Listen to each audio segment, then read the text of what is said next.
உலக தமிழர்களுக்கும் தமிழறிந்த மாந்தர்களுக்கும் தமிழன் தொலைக்காட்சியின் வணக்கம். இன்றைய நமது அரசியல் அரங்கம் நிகழ்விற்கு திருமிகு CR பாஸ்கரன் அவர்கள் வருகை தந்திருக்கிறார். இவர் பாட்டாளி மக்கள் கட்சி வண்டியர் சங்கம் தொடக்க காலங்களிலே நிறுவனத் தலைவர்களில் ஒருவராக இருந்தவர். அது மட்டுமல்ல, அந்த கட்சி பல இடங்களில் பரவுவதற்கு சிறந்த பேச்சை கொடுத்த பிரச்சார பீரங்கியாக பணியாற்றியவர். இன்னும் சொல்லப்போனால் அந்த கட்சியின் முதுகெலும்பாக செயல்படுகிறவர். அவரோடு நாம் பேசுவோம். அது மட்டுமல்ல, நீதியின் குரல் என்ற அமைப்பின் தலைவராக செயல்பட்டு வருகிறார். பல அரிய நிகழ்வுகளை தந்து கொண்டிருக்கிறார். அவரோடு நாம் பேசுவோம், அரசியல் பேசுவோம். வாருங்கள். வணக்கம். வணக்கம் தளபதி.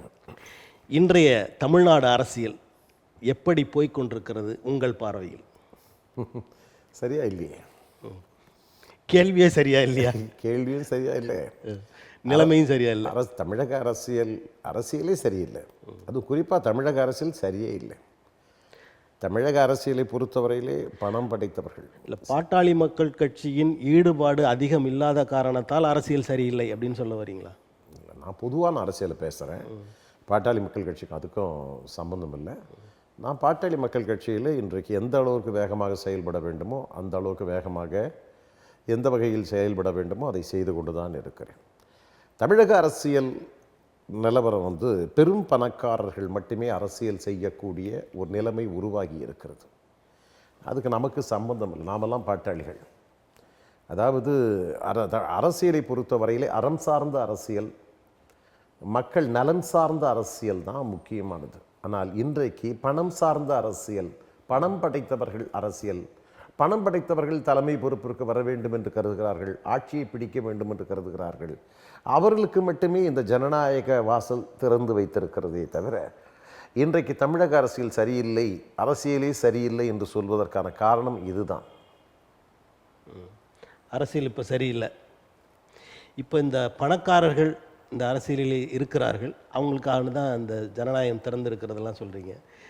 அப்போது அன்புமணி அவர்களும் மருத்துவர் ராமதாஸ் அவர்களும் இந்த அரசியலில் இருக்கிறார்கள் என்பதற்கு அவங்க அடிக்கடி அறிக்கை விடுறாங்க. அப்போ அவங்களும் அந்த லிஸ்ட்டில் வந்துட்டாங்களாம். நான் சொல்கிறதே அவர்கள் சார்ந்த பேச்சு தான் இது. அவர்கள் அந்த பட்டியலில் சேர்க்காதீங்க. நான் அவர்களிடத்திலே இருந்து நான் பேசுகிறேன்.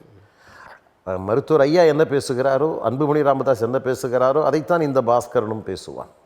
ஆகவே அவர்களும் நான் சொன்ன தமிழக அரசியல் சரியில்லை என்று சொல்வதைத்தான் அவர்கள் சொல்வார்கள். அதைத்தான் நான் சொல்ல வந்தேன். இன்றைக்கு இருக்கக்கூடிய ஆளும் தரப்பினர் அரசியலை ஒழுங்காக செய்யவில்லை என்பதற்கு பல சாட்சிகள் இருக்கின்றன. பல முறை அவர்களுக்கு வாய்ப்பளித்த போதும் கூட தமிழகத்தினுடைய நிலை மாற்றம் காண முடியாமல் இருந்து கொண்டிருக்கிறது. கல்வி சரியில்லை, பொருளாதாரம் சரியில்லை, ஏன் அடிப்படை தேவைகள் வசதிகளே சரியில்லை. இந்தியாவிலேயே முதல் 2 இடங்களில் கல்வியில் தமிழ்நாடு இருக்கு. நீங்கள் எப்படி சரியில்லைன்னு சொல்வீங்க? இல்லை, எந்த பட்டியல் வேணும்னாலும் சொல்லலாம்.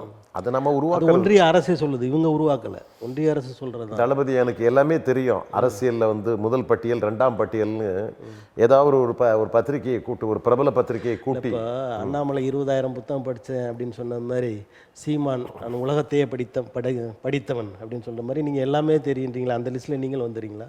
இல்லை, நான் அதெல்லாம் அந்த மாதிரிலாம் நான் ஏகத்தாளம் பிடிச்சவன்லாம் கிடையாது. யதார்த்தமானவன். நீங்கள் நினைக்கிற மாதிரிலாம் நான் பெருமை பேற்றி கொள்ள வேண்டும் என்கிற அவசியம் எனக்கு இல்லை. நம்ம 45 ஆண்டு கால அரசியலில் இதுவரையில் எந்த குற்றச்சாட்டுக்கும் ஆளாகாமல் அரசியல் நடத்தி கொண்டிருக்கிறவர். உங்கள் அரசியல் அனுபவங்கள் இல்லை அரசியல் வாழ்க்கையில் தவறு சொல்ல யாரும் வரல, தவறு சொல்ல முடியாது. ஆனால் உங்களுக்குரிய அந்த மரியாதை இப்போது இல்லை. அன்புமணி அவர்களும் ராமதாஸ் அவர்களும் தான் பேசப்படுகிறார்கள். ஒரு சில நேரங்களில் GK மணி அவர்களுடைய குரல் தென்படுகிறது. ஆனால் தொடர்ந்து முதலிலிருந்து இந்த இயக்கங்களில் பயணித்து கொண்டிருக்கிற CR பாஸ்கரின் குரல் வெளிப்படவில்லை அப்படின்ற ஒரு இல்லை, அது நீங்கள் முடிவுக்கு வராதிங்க. எங்கள் குரல் வெளிப்படுதா வெளிப்படலையா அப்படின்றது இல்லை. எங்கள் குரல் இப்போ இன்றைக்கு அவர்களுக்கு இணையான ஒரு குரல் இருந்து கொண்டிருக்கிறது. எனக்கு அவர்களிடம் மரியாதை இருக்கிறது, அவர்கள் சார்ந்த இயக்கத்தில் எனக்கு மரியாதை இருக்கிறது, என்னை எல்லோரும் ஏற்றுக்கொள்ளுகிறார்கள் என்கிற அடிப்படையில் இப்போ என்னை சார்ந்து நான் பேச வேண்டிய அவசியமே எனக்கு இல்லை. ஏன்னா இப்போ இந்த அதிகாரத்துக்கு வர வேண்டும், அதிகாரத்தை சுவைக்க வேண்டும் என்கிற எண்ணம் இல்லை. நம்மை பொறுத்தவரை சேவை, அது ஊடகத்திலே இருந்தாலும் சரி, அது மக்கள் தொலைக்காட்சி ஊடகத்தில் இருந்தாலும் சரி, அல்லது பாமக அரசியலிலே இருந்தாலும் சரி, அது மக்களை சார்ந்து செயல்பாடுகள் இருக்க வேண்டும் என்று கருதுகிறேன். நிறைவாகவே செய்து கொண்டிருக்கிறேன், செய்வேன். அதாவது இன்னும் எனக்கு என்ன வயசாகி போச்சான்னு இன்னும் ஏராளமான அரசியல்கள் இருக்கிறது. ஆகவே அரசியலுடைய இலக்கு என்பது அதிகாரத்தை வைப்பது, பொறுப்பிலே இருப்பது என்பது தான். இன்றைக்கி நான் நினைத்தால் அந்த இயக்கத்தில் எந்த பொறுப்பில் வேண்டுமானாலும் என்னால் இருக்க முடியும். நான் எனக்கு ஒன்றும் அவங்க நான் எடுத்துக்கொள்ளுகிற இடத்துல இருக்கிறேன். நான் நினைத்ததே அந்த இடத்துல என்னால் சாதிக்க முடியும். மருத்துவர் ஐயாவினுடைய நான் வளர்த்த பிள்ளை, நான் அன்புமணியுடைய அன்பு தம்பி நான். அதனால் என்னை பொறுத்தவரையில் அந்த இடத்துல எனக்குரிய மரியாதை இல்லை என்று சொல்லுவதே தவறு. அது முதல்ல நம்மை பொறுத்தவரை எல்லாமே கூட்டாக சேர்ந்து ஒரு மாற்று அரசியலை தர வேண்டும் என்ற அடிப்படையிலே தான் ஒரு திறமையான ஒரு மாமனிதர் அன்புமணி ராமதாஸை முன்னிறுத்தி வைத்திருக்கிறோம். 2016 ஏற்படுத்தப்பட்ட அந்த மிகப்பெரிய முயற்சி என்பது சற்று சுணங்கி இருக்கலாமே தவிர இந்த தமிழக அரசியலை மாற்றி போடக்கூடிய சக்தி இன்றைக்கு அன்புமணி ராமதாஸுக்கு இருக்கிறது. அன்புமணி ராமதாஸுக்கு அறிவும் இருக்கிறது, ஆற்றலும் இருக்கிறது, செயல்பாட்டு திறனும் இருக்கிறது. ஏற்கனவே மத்திய சுகாதார குடும்ப நலத்துறை அமைச்சராக இருந்த பொழுதே ஒரு பானை சோற்றுக்கு ஒரு சோறு பதம் என்பது போல அவருடைய சாதனைகள் மெச்சப்படுகின்றன, இன்றளவும் பேசப்படுகின்றன. ஆக தமிழக அரசியலுடைய அரசியல் கதவுகள் திறந்திருக்கின்றன. அன்புமணி நினைத்தால் அதை அடைய முடியும். அதற்கு வெகு தொலைவில் இல்லை என்பதுதான் என்னுடைய கருத்து. கடந்த காலங்களில் பார்த்தீங்கன்னா வன்னியர் சங்க தலைவர் குரு அவர்கள் இருக்கும்போது உங்களுடைய கட்சி சார்ந்த இனம் சார்ந்த பரப்புரைகள் அதிகமாக இருந்தன.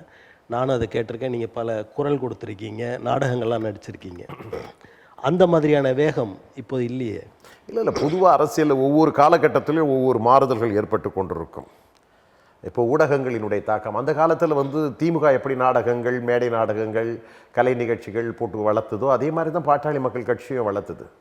பாட்டாளி மக்கள் கட்சியினுடைய துவக்க கால மேடைகளில் நீங்கள் பார்த்தீங்கன்னா தலித் அரசியல் பேசப்பட்டது, அனைத்து சமூக அரசியல் பேசப்பட்டது.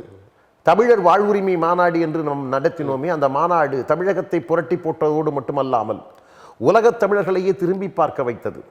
இன்றைக்கு தமிழ் தேசியம் பேசுகிறவர்கள் எல்லாம் அன்றைக்கு தமிழர் வாழ்வுரிமை மாநாட்டினுடைய சுவடிகளை பார்த்து அதில் வெளியிடப்பட்ட மலரை பார்த்து தான் இன்றைக்கும் பலர் கதைத்து கொண்டிருக்கிறார்கள், பேசி கொண்டிருக்கிறார்களே தவிர தமிழ் தேசிய அரசியலாக இருந்தாலும், தமிழர்களுக்கான அரசியலாக இருந்தாலும், தமிழ் சமுதாயத்திற்கான அரசியலாக இருந்தாலும் பாட்டாளி மக்கள் கட்சி நிலை தவறாமல் செயல்பட்டு கொண்டிருக்கிறது, நேர்த்தியாக செய்து கொண்டிருக்கிறது. அந்த நாடகத்தை மட்டும் கேட்கல. இப்போதைய சூழலில் இப்போ இருக்கிற ஊடகங்கள் வாயிலாக அந்த பரப்புரைகள் தொடரப்படவில்லையே அப்படின்றது தான் கேட்குறேன். பரப்புரை அதாவது இன்னைக்கு தேவையான பரப்புரைகள் இன்றைக்கு உங்களுக்கு தான் தெரியுமே, நிறைய ஊடகங்கள் வந்துடுது, சமூக வலைதளங்கள் வந்துடுது, சமூக ஊடகங்கள் வந்துட்டு இருக்குது, நிறைய பேர் பேசிட்டு இருக்காங்க, நாமும் பேசுகிறோம்.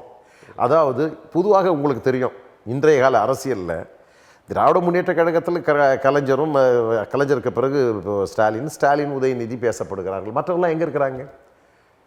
இப்போ எங்களுடைய துரைமுருகன் அங்கே இப்போ பொதுச் செயலாளராக இருக்கிறார். அவருடைய பங்களிப்பு என்ன இருக்கிறது? அவரை நீங்கள் போய் ஓரம் கட்டிட்டாங்க, அவருடைய குரல் எடுபடவில்லை என்று தெரியுமா உங்களுக்கு? ஆக துரைமுருகன் பின்னாடி எத்தனை பேர் இருப்பாங்கன்னு தெரியுமா உங்களுக்கு? துரைமுருகனுடைய அரசியல் தெரியுமா உங்களுக்கு? ஆகவே துரைமுருகனை ஒழித்து கட்டி விட்டார்கள் என்பதற்கான பொருள் அல்ல. துரைமுருகனுக்கு அவ்வளோதான் அங்கே அந்த பாத்திரம், அந்த கதாபாத்திரத்துக்கு ஏற்ற வகையில் துரைமுருகன் இருக்கிறார். ஒவ்வொரு அரசியல் கட்சியிலும் சமீபத்தில் நேற்று தொடங்கிய தமிழக வெற்றி கழகத்தில் கூட என்ன நடந்தது? அந்த ஜான் ஆரோக்கியசாமி அதனுடைய அரசியல் ஆலோசகராக இருக்கக்கூடியவர் அவர் ஒன்று சொல்கிறாரு, நாம் புஷி ஆனந்த முன்னிறுத்தக்கூடாதுங்க, அவர் முன்னிறுத்திக்கிறாரு, விஜயை நிறுத்தணும், அதை நான் நடத்தணும், இதில் இப்படியே போச்சுன்னா 2% கூட வாங்க முடியாது அப்படின்னு அரசியல் ஆலோசகர்கள் சொல்கிறாங்க. அப்போது இப்போ எல்லா அரசியல் கட்சிகளிலும் அரசியல் அதாவது கார்ப்பரேட் பாலிடிக்ஸ் தன்மை வந்துடுது. அது திமுகவிலையும் சரி, அண்ணா திமுகவிலையும் சரி, இப்போ நேற்று தொடங்கின கட்சிகள்லையும் அந்த தன்மையை உருவாக்கி இருக்கிறாங்க. ஆரோக்கியசாமி பாட்டாளி மக்கள் கட்சியில் 2016 எங்கள் உருவாக்கப்பட்ட ஒரு குழுவில் ஒரு உறுப்பினராக இருந்தார். அவர் இப்போ அங்கே அரசியல் பண்ண போயிருக்காரு. பாட்டாளி மக்கள் கட்சியை பொது ஆரம்பத்திலிருந்து 6% வாக்குகள் வாங்கிட்டு வந்தது. இதே ஜான் ஆரோக்கியசாமி அங்கே வந்திருந்தார். அங்கே அவர் தேர்தல் முடிஞ்சதுக்கு பிறகு பார்த்தீங்கன்னா அதே 6% தான் இருக்குது. இதான் மருத்துவரையா கேட்குறாரு. இந்த கார்ப்பரேட் அரசியல்வாதிகளுடைய ஆலோசனைகளை கேட்கறது ஒன்றும் இல்லை, சும்மா வெட்டு கோஷங்கள் தான். அதே நிலையில் தான் ஆதவ அர்ஜுனா நிலையும் இருக்கிறதா? அவரும் அரசியல் ஆலோசகர். எனக்கு அவர் பெருசாக அளவுக்கெல்லாம் தெரியல. இப்போ தான் சமீப காலமாக அவர்கள் பேசி கொண்டிருக்கிறார்கள். நீங்கள் சொல்கிற மாதிரி விடுதலை சிறுத்தைகள் அரசியலிலேயே நமக்கு தெரிந்த 2 பேர் தான், திருமாவளவன் ஒன்று, வன்னியரசு ஒன்று, இதுதான் நமக்கு தெரியும். அதுக்கப்புறம் திடீர் என்று இந்த சமூக ஊடக தளங்கள் 2-3 பேரை நுழைக்கிறதும் அதை சார்ந்த அரசியல் செய்கிறதும் ஆச்சரியமாக இருக்கிறது. ஏற்கனவே அவரை பற்றி கேள்விப்படுகிற பொழுது அவர் திராவிட முன்னேற்ற கழகத்தினுடைய இதே அரசியல் அந்த சமூக வலைதள ஊடக பிரிவில் இருந்திருக்கிறாரு, செயல்பட்டிருக்கிறாரு. அவர் மார்ட்டின் மருமகன் சொல்லப்பட்டு அவர் 570 கோடி ரூபாயை கொண்டு வந்து கொடுத்துருக்கிறாருன்னு சொல்லியிருக்கிறாங்க. எனக்கு ஆச்சரியமாக தானே இருக்குது. இவ்வளோ தூரம் வந்து பணங்கள் வந்திருக்குது. ஏன்னா எனக்கு அந்த பரம்பரை தெரியும். அப்போ அவங்க நீண்ட காலமாக அரசியல் ஆளுகிற அரசியல் கட்சிக்கு ஃபண்டு பண்ணி அதன் மூலமாக அவர்கள் செல்வ செழிப்பில் இருக்கக்கூடியவர்கள். இன்றைக்கு ஏழை எளிய மக்களுக்கான அரசியல் நடத்தக்கூடியவர்கள் கூட இப்படிப்பட்ட கார்ப்பரேட் பெருமுதலாளிகளின் அரசியல் உள்நுழைவு வருகிற பொழுது இவர்கள் எப்படி ஏழை எளிய மக்களுக்காக உழைப்பார்கள் என்று எனக்கு தோன்றவில்லை. வருகிற பொழுதே 5 கோடி ரூபாய் காரில் வந்து இறங்குறான். கட்சியினுடைய தலைவரும் 5 கோடி ரூபாய் காரில் வந்து இறங்குறாரு. ஆலோசனை கொடுக்குறவங்களும் இப்படி இந்த மாதிரி 5 கோடி ரூபாய் காரில் வந்து இறங்குறாங்க. நேற்று வருகிறவர்களை வைத்துக்கொண்டு அந்த கட்சியில் இந்த கட்சியில் வருகிறவர்களை வைத்துக்கொண்டு இருக்கிறவர்கள் இல்லாதவர்கள் கொடுக்க வராங்கன்னு நினைச்சு கூடாதா? இருக்கிறவர்கள் அதை பகிர்ந்து கொடுக்க வருகிறார்கள். அது கொடுத்தா நல்லதுதான்.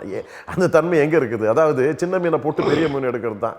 இப்போ வந்து நூற்றுக்கணக்கான கோடிகள் என்பதே சின்ன மீனாகி போகுது. அவங்களுக்கு இந்த நாட்டையே அபகரித்து கபலீகரம் செய்யக்கூடியவர்களாகத்தான் மாறிக்கொண்டிருக்கிறார்கள். இது ஒரு பெரிய வணிகமாக, அரசியல் பெரிய வணிகமாக மாறி. அதுதான் ஆரம்பத்திலே சொன்ன தளபதி, தமிழக அரசியல் சரியில்லை, தமிழக அரசியல் களம் சரியில்லை, தமிழக அரசியல் நிலவரமே சரியில்லை. இப்போ அது மாதிரி பண்பாட்டு தளத்திலும் மாறிவிட்டதா? அண்மையில் நடந்த ஒரு நம்ம குருவண்ணா அவர்களுடைய சிலை திறப்பு விழாவில் ஒரு அமைச்சர் மறுக்கப்படுகிறார், அந்த மாதிரி விஷயங்கள்லாம் அதில் பண்பாட்டு தளம்ன்றீங்க. எங்கே இது பண்பாட்டு தளம்? ஏதாவது வார்த்தை தூக்கி போட்டுறதா பண்பாட்டு தளம் அப்படின்னு சொல்லிட்டு? இல்லை, ஒரு விருந்தினர்கள் வரவேற்பது, அவர்களுக்கு உரிய மரியாதையை கொடுப்பது. யார் விருந்தினர்? யார் விருந்தினர்? அமைச்சர். நீங்க போக்குவரத்துறை அமைச்சர் சிவசங்கரை சொல்றீங்களா? அது என்ன விருந்தினர்? அவர் காடு வெட்டியில அவர் பையன் வந்து அவருடைய அப்பா சிலையை திறக்கிறான். அவங்க அப்பாவுக்கு எதிராக தான் வந்து அந்த சிவசங்கர் போன்றவர்கள், திராவிட முன்னேற்ற கழகம் போன்றவர்கள் அரசியல் பண்ணாங்க. அவங்க அப்பாவை தூக்கி குண்டர் சட்டத்தில் போட்டது, தேசிய பாதுகாப்பு சட்டம் போட்டதெல்லாம் திமுக போட்டிருக்குது, நிறைய போட்டிருக்குது. இடஒதுக்கீடை மறுத்ததே அந்த கட்சி தான். 10.5 ஏற்கனவே நம்ம இருந்து நடைமுறையில் இருந்தது, அதை செயல்படுத்துங்கன்னு சொல்லிட்டு நீதிமன்றம் சொன்னது போது கிடப்பில் போட்டுட்டு இந்த மிகப்பெரிய தனிப்பெரும் சமுதாயத்தையே வந்து இழிநிலைக்கு கொண்டு போன திராவிட முன்னேற்ற கழகத்தினுடைய பிரதிநிதியை தான் சிவசங்கரை பார்க்குறமே தவிர, நான் ஆரம்பத்திலே சொன்னேன், துரைமுருகனாக இருந்தாலும் சிவசங்கராக இருந்தாலும் ஜெகத் ரட்சகனாக இருந்தாலும் இவர்களெல்லாம் அங்கே கைப்பாவைகள், ஊதுகுழல்கள். இவர்களை இந்த சமுதாயத்தினுடைய பட்டியலிலேயோ ஏழை எளிய மக்களை சார்ந்தவர்கள் என்கிற பட்டியலோ கொண்டு வராதீர்கள். அதனாலே தான் இன்றைக்கு போக்குவரத்துறை அமைச்சர் சிவசங்கருக்கு எதிர்ப்பு காட்டி பாட்டாளி மக்கள் கட்சி அவர்களை விரட்டி அடித்திருக்கிறது. இப்போ மாற்றுக் கட்சி, அதாவது விடுதலை சிறுத்தைகள் கட்சியில் ஒரு பொறுப்பில் இருந்து விலக்கப்பட்ட ஆதவ அர்ஜுனா விஜய் கட்சிக்கு போய் ஒரு பெரும் பொறுப்பை ஏற்கிறார். அதை தொடர்ந்து திருமாவளவனிடம் வாழ்த்து பெற வருகிறார். இப்படி ஒரு ஆரோக்கியமான ஒரு நடைமுறை இருக்கிற போது பாமக அதையெல்லாம் பார்க்கறது இல்லை. திருமாவளவன் சொல்லிட்டு அது ஆரோக்கியமாக போயிடுமா? திருமாவளவனுக்கு எது ஆரோக்கியம்? எது ஆரம்ப காலத்தில் 2-3 தினங்களுக்கு முன்பாக என்ன ஆரோக்கியம் நடந்தது? உன்னிடமிருந்து ஒரு வெளியேறுகிறார், வெளியேற்றப்படுகிறார்கள், வலுக்கட்டாயமாக பிடுங்கி வெளியேற்றப்படுகிறார். அப்படின்னா என்ன அர்த்தம்? திராவிட முன்னேற்ற கழகத்துடைய நிர்பந்தத்துக்கு பணிந்து நீ அவரை வெளியேற்றிருக்கு. இதெல்லாம் பெருசா வந்து மீசையை முறுக்கிட்டு நீ நான் கேட்குறேன், மீசையை முறுக்கிட்டு வெளியே வந்து இது ஒரு ஆரோக்கியமான அரசியல்னு சொல்லிட்டு இதெல்லாம் இந்த வெளியே பார்த்துட்டு இருக்கிற இளைஞர் சமுதாயத்துக்கும் அறிவில் சிறந்த தமிழ் பெரும் சமுதாயத்துக்கும் தெரியாதா? உன்னை காரி துப்பிட்டு வெளியே போறான், இருங்க வெளியே துப்பிட்டு போறான். அதே நேரத்தில் அங்கே போயிட்டு திருமாவளவனை கூப்பிட்டு டோஸ் விட்டுருக்காரு நம்ம ஸ்டாலின். அவனை கட்சி விட்டு வெளியே போன கழுத்தை பிடிச்சி வெளியே தெரிவித்தாங்க. அப்படி டோஸ் விட்டுருக்காரு. ஆனால் மறுபடியும் 2 பேரும் இணைகிறாங்க, பேசுறாங்களே. அதை தான் சொன்னேன். அதுக்கு காரணம் பின்னணியில் இருக்கக்கூடிய பணம். ஒரு அரசியல் கட்சி நடத்துவதற்கு பணம் தேவை. அதை பணம் கொடுக்கிற இடத்துல ஆதரவு இருக்காப்புல. ஆகவே ஆதரவு செய்கிற அந்த கொடுக்கிற அந்த அரசியல் தான் பெருந்தன்மை அரசியல். இந்த கொடுக்கிற அரசியலுக்காக கொள்கை அரசியலை விட்டுட்டாரா திருமாவளவன்? இல்லை, நான் வந்து திருமாவளவனை நான் குறைச்சி பேச விரும்பலை. அவர் அருமைக்குரிய நண்பர். அதே நேரத்தில் ஒரு அரசியல் கட்சி நடத்துறது எவ்வளவு சிரமம் என்பது அவருக்கு தெரியும். அதனாலே அவருடைய அரசியல் விஷயங்களை பொறுத்தவரையிலும் வந்து அவருக்கு தெரியும். தொலைநோக்கு பார்வையோட தான் ஆதவை அணுகி இருக்கிறார். ஒரு யாருமே தெரியல. அதான் நீங்கள் சொல்கிறீங்க, இது ஏன் பேசுகிறீங்கன்னு எனக்கு புரியல. எனக்கு தெரியாத ஒரு நபரை பற்றி நீங்கள் பேசுகிறீங்க. நான் சேகர் பாபு வடிவத்தில் தான் சொல்லணும். எனக்கெல்லாம் அதெல்லாம் தெரியாது அப்படின்ற மாதிரி தான் சொல்லணும். கொடுக்கல் வாங்கல் அவங்ககிட்ட இருக்குது. கொடுத்துக்கிட்டே இருந்த ஒரு நபரை போய் விரட்டி அடிக்க முடியுமா? இப்போ இந்த 2 கட்சிகளுக்கும் இடையிலான தேர்தல் ஒப்பந்தத்திற்கான ஒரு நாடகம் அல்லது ஒரு நிகழ்வு அப்படின்னு நினைக்கலாமா? அதாவது என்னை பொறுத்தவரையிலும் அவங்க விடுதலை சிறுத்தைகள் வெளியேறும் என்று நான் கருதவில்லை. திராவிட முன்னேற்ற கழகத்திலே இருப்பது தான் அவர்களுக்கும் நல்லது, எங்களை போன்றவர்களுக்கும் நல்லது. திராவிட முன்னேற்ற கழகத்திலே அவர்கள் இருக்கட்டும், அந்த கூட்டணியிலே அவர்கள் தொடரட்டும். ஆனால் இவர்கள் வேறு கணக்கு அவர்கள் போட்டிருப்பதற்கான வாய்ப்புகள் இருக்கிறது. இப்போ விஜயுடைய தலைமையில் அரசியல் நடத்துவதற்கு ஒரு வாய்ப்பு ஏற்பட்டால் அதில் திருமாவளவன் இருவதற்கு, ஏன்னா இரண்டு விஷயங்கள் இருக்குது. இன்னைக்கு விஜயனுடைய அரசியலிலே மிகப்பெரிய அளவிற்கு இழப்பு ஏற்பட போவது யாருக்கு என்று சொன்னால் திருமாவளவனுக்கு தான். ஏனென்று சொன்னால் ஊர் பகுதியில் இருக்கக்கூடிய பாட்டாளி மக்கள் நிச்சயமாக அவர்கள் பக்கம் போகவில்லை என்பது 100% தெளிவான ஒரு விஷயம். ஆனால் அடித்தளத்தில் இருக்கக்கூடிய மக்களும் ஆதி திராவிட சமுதாயத்தை சேர்ந்த பெருமக்களும் அதில் இருக்கக்கூடிய இளைஞர்கள் இன்றைக்கு விஜய் வசப்பட்டு சென்று போனால் இங்கே திருமாவளவனுடைய கூடாரம் காலியாவதற்கான வாய்ப்புகள் இருக்கிறது. ஆக இதிலே அரசியல் புத்திசாலித்தனத்தோடு திருமாவளவன் அணுகுவதற்கான வாய்ப்புகளும் இருக்கிறது. ஆதவி கையிலே போட்டுக்கொண்டு விஜய் அரசியலோடு நெருங்கி விட்டோம் என்று சொன்னால் இங்கேயும் அங்கேயும் என்று தாவுவதற்கான வாய்ப்புகள் குறைவு. ஆகவே அரசியலை தக்க வைத்துக் கொள்ளலாம், கட்சியை தக்க வைத்துக் கொள்ளலாம் என்று அவர்கள் கருதுகிறார்கள். ஆனால் திராவிட முன்னேற்ற கழகத்திலே அவர்கள் நீடித்தால்தான் அவருடைய ஒரு சில வெற்றிகள் தொடருவதற்கான வாய்ப்புகள் இருக்கிறது. திராவிட முன்னேற்ற கழகத்திலே அவர்கள் இருந்ததால் தான் அவர்கள் கட்சிக்கு ஒரு அங்கீகாரம் கிடைத்திருக்கிறது. ஆகவே இங்கே இவருக்கு அங்கீகாரம், விஜய்க்கு அங்கீகாரம் இருக்கிறதா இல்லையா என்பதே ஒரு கேள்வியாக இருக்கிறது. அவர் எத்தனை சதவீதம் வாக்கு வாங்குவார் என்று தெரியும். அவரிடம் இருக்கக்கூடிய அந்த கார்ப்பரேட் ஆலோசகர்களாக இருக்கக்கூடிய ஜான் ஆரோக்கியசாமியே இவர்களுடைய அரசியல் நிலைப்பாட்டை பார்த்து வெளிப்படையாக பேசி 2% மேல் தாண்டாது என்று அவர் சொல்லியிருக்கிறார். என் பேச்சை கேட்டால் தான் ஒரு 8% வரும் என்று அவர்கள் கருதுகிறார். ஆகவே தமிழக அரசியலில் ஆட்சி அதிகாரத்தை பிடிப்பதற்கு எப்படியும் 35 விழுக்காடு தேவை என்பது உங்களுக்கும் தெரியும், எல்லாருக்குமே தெரியும். ஆகவே ஒருவேளை இந்த அரசியல் நகர்விலே திருமாவளவன் அவர்களுடைய காய் நகர்வதற்கான வாய்ப்புகள் இருக்கிறது. ஆனால் அது பலன் அளிக்காது என்பதுதான் என்னுடைய கருத்து. அவருடைய வாக்கு வங்கி சரிந்திருக்கிறது என்பது போல நீங்க பேசுறீங்க. யாருடைய வாக்கு வங்கி? எழுச்சி தமிழர், விடுதலை சிறுத்தைகள். சரியே இல்லை, நான் சொல்லவில்லை. அவர்கள் அங்கீகாரம் பாட்டாளி மக்கள் ஆதரவு தர போறதில்லை அப்படின்னு சொல்றீங்க. அவருடைய இளைஞர்கள் விஜய் கட்சியை சார்ந்து போகிறார்கள்னு சொல்றீங்க. ஆனா தமிழ்நாட்டை பொறுத்தவரை தலித் அரசியல் செய்கிறவர்கள், தலித் கட்சி தலைவர்கள் எல்லாம் அவர்கள் வலிமை குறைந்து இவருடைய வலிமை பெருகுகிற நிலையில் தான் இருக்கிறது. இப்போ தென்பகுதியில் பார்த்தீங்கன்னா நிறைய அந்த தலித் அமைப்புகள்லாம் அவங்களுடைய வலிமை இறந்துக்கிட்டு இருக்காங்க. இவர் அதிகப்படுத்தி கொண்டு இறங்கி பாரு சொல்லுங்க. பாட்டாளி மக்களுக்கு தனித்து போட்டியிடுது இல்லையா பல முறை, அது மாதிரி இறங்கி போட்டி போட்டு பார்க்க சொல்லுங்க. உங்கள் வலிமை உங்களுக்கு நன்றாகவே தெரியும். இறங்கி போட்டி போட சொல்லுங்க. திமுக முதுகில் போய் ஏறி நிற்காம இறங்கி பார்க்க சொல்லுங்க, அப்போ தெரியும், உங்களுடைய வலிமை தெரியும். நீங்கள் எப்போதாவது ஒரு தடவை அப்படி நின்றுருக்கீங்க, மறுபடியும் பின்னாடி வந்த நாட்கள்லாம் சேர்ந்து தானே செயல்பட்டு. கேள்வி கேட்கிற உங்களுக்கு அரசியல் அறிவு இருக்குன்னு நான் கருதுகிறேன். நாங்கள் எப்போதாவது ஒரு முறை தான் அப்படின்னு நீங்கள் சொன்னீங்கன்னா அது தப்பு கணக்கு. எங்களுடைய முதல் அரசியல் பயணமே நான் ஆரம்பத்தில் பல முறை எங்களுடைய வாக்கு வங்கியை சரியாமல் பார்த்து கொண்டிருக்கிறோம். ஏறக்குறைய வட மாவட்டங்களை பொறுத்தவரையிலே 20 விழுக்காடு, 18, 20 விழுக்காடு, 25 விழுக்காடெல்லாம் வாங்கி கொடுத்த வரலாறு இருக்கிறது. ஏன் கடந்த தேர்தல் வளர்ச்சி குறைந்துட்டு தானே போகுது, வளர்ச்சி இல்லையே. கடந்த ஒரு இடைத்தேர்தல் நடைபெற்ற பொழுது, விக்கிரவாண்டி இடைத்தேர்தலிலே பாட்டாளி மக்கள் கட்சி தனித்தல்லவா போட்டியிட்டது. எங்கள் பலத்தை நிரூபித்தோமா இல்லையா? அங்கே வாக்கு சதவீதம் எவ்வளவு? அங்கே மறைமுகம் உங்களுக்கு பாரதிய ஜனதாலாம் வேலை செஞ்சாங்க, அவங்களும் ஆதரவு அளித்தாங்க. ஏன் மறைமுகமா? நேரடியாக தான் வேலை செய்யாங்க. பாஜகவினுடைய பலம் உங்களுக்கு தெரியும். வட மாவட்டங்களில் பாஜகவினுடைய பலம் எனக்கும் தெரியும், உங்களுக்கும் தெரியும். ஆகவே அதுவும் குறிப்பாக சென்னை நகரங்களிலே பாஜகவினுடைய வளர்ச்சி இருக்கிறதுன்னு சொன்னால் நாங்கள் ஒத்துக்கொள்கிறோம். ஆனால் வன்னியர் பகுதிகளிலே பாஜக வளரவில்லை. ஆக பாஜகவின் பலத்தை வைத்து கொண்டில்லை. இன்றைக்கு தமிழ்நாட்டிலே நடைபெற்ற நாடாளுமன்ற தேர்தலிலே பாஜக பாமக கூட்டணி பெற்ற வாக்கு சதவீதம் என்பது அதிமுக என்கிற ஒரு கட்சியே இல்லாத அளவுக்கு ஒரு மிரள வைத்த வாக்கு சதவீதத்தை அது பெற்றிருக்கிறது. அது போட்டியிட்ட இடங்களிலே பல இடங்களிலே 2வது இடங்களை பெற்றிருக்கிறது. 3வது இடங்கள் என்று வருகிற பொழுது கூட 2 லட்சத்துக்கும் மேற்பட்ட வாக்குகளை ஒவ்வொரு தொகுதியிலும் பாட்டாளி மக்கள் கட்சியும் பாஜகவும் பெற்றிருக்கிறது. ஆகவே தமிழக அரசியல் 3 பெரும் சக்திகளாகத்தான் பாஜக பாமக தங்களை நிரூபணம் செய்திருக்கிறது. இன்றைக்கு பாமக தனித்து களம் கண்டிருந்தாலும் கூட எதிர்கால அரசியலை பொறுத்தவரையில் அரசியல் வியூகம், அதிகாரத்தை பெறக்கூடிய அரசியல் வியூகம். அதே நேரத்திலே இன்றைக்கு அன்புமணியினுடைய அறிவிப்பு உங்களுக்கு தெரியும் என்று கருதுகிறேன். இனி வரும் தேர்தலை பொறுத்தவரையிலே கூட்டு அரசியல் தான். மத்தியிலே கூட்டாட்சி மாநிலத்திலே சுயாட்சி என்கிற தத்துவம் இனிமேல் மத்தியிலும் கூட்டாட்சி மாநிலத்திலும் சுயாட்சி இது விஜய் சொன்ன பிறகு எடுத்துக்கொண்ட கருத்தா இல்லை அவராகவே அதை சொல்லுங்க? இல்லை ஆரம்பத்திலே இருந்து நாம் குறிப்பிட்டு கொண்டு தான் இருக்கிறோம். அதை அதிமுக திமுக என்கிற திராவிட கட்சிகள் தங்களுடைய தத்துவத்தின் அடிப்படையிலே அதை என்றளவும் செயல்பட்டு கொண்டிருக்க பலமுறை ஜெயலலிதா அவர்கள் திராவிட முன்னேற்ற கழகத்தை பார்த்து மைனாரிட்டி அரசு என்று சொல்வது உங்களுக்கு தெரிஞ்சிருக்கும். அந்த மைனாரிட்டி அரசியல் திராவிட முன்னேற்ற கழகத்தை பாட்டாளி மக்கள் கட்சியும் காங்கிரசும் காப்பாற்றி கொண்டிருந்தது. 5 ஆண்டுகளை நிறைவு செய்தார் மரியாதைக்குரிய கலைஞர் அவர்கள். நான் எதற்காக குறிப்பிட்டு சொல்கிறேன் என்று சொன்னால், கூட்டாட்சி தத்துவம் என்கிற தத்துவம் இனி அவர்களால் தவிர்க்க முடியாத ஒரு சூழ்நிலையை ஏற்படுத்தும். ஏன்னா இன்றைக்கு பல அரசியல் கட்சிகள் உருவாகி இருக்கின்றன. கூட்டு அரசியல் என்று சொன்னால்தான், இதைத்தான் திருமாவளவும் சொல்ல ஆரம்பித்திருக்கிறார், பாட்டாளி மக்கள் கட்சியும் சொல்ல ஆரம்பித்திருக்கிறது. இனி வரக்கூடிய அரசியல் கட்சிகள் எல்லாரும் சொல்லக்கூடிய நிலையில் இப்படி சொல்கிற கட்சிகள் எல்லாம் ஒரு கூட்டணியாக நின்று அதை பயன்படுத்தி கொள்ள தயங்குவது ஏன்? இல்லை அதெல்லாம் காலம் முடிவு செய்யும். இவங்க அதாவது யாருக்குமே ஒத்த கருத்துக்கள் ஒரு கருத்தில் ஒத்த கருத்து வந்துடுதுன்னா அவரெல்லாம் கூட்டுல வந்துடுவாங்கன்றது பொருள் என்பது அல்ல.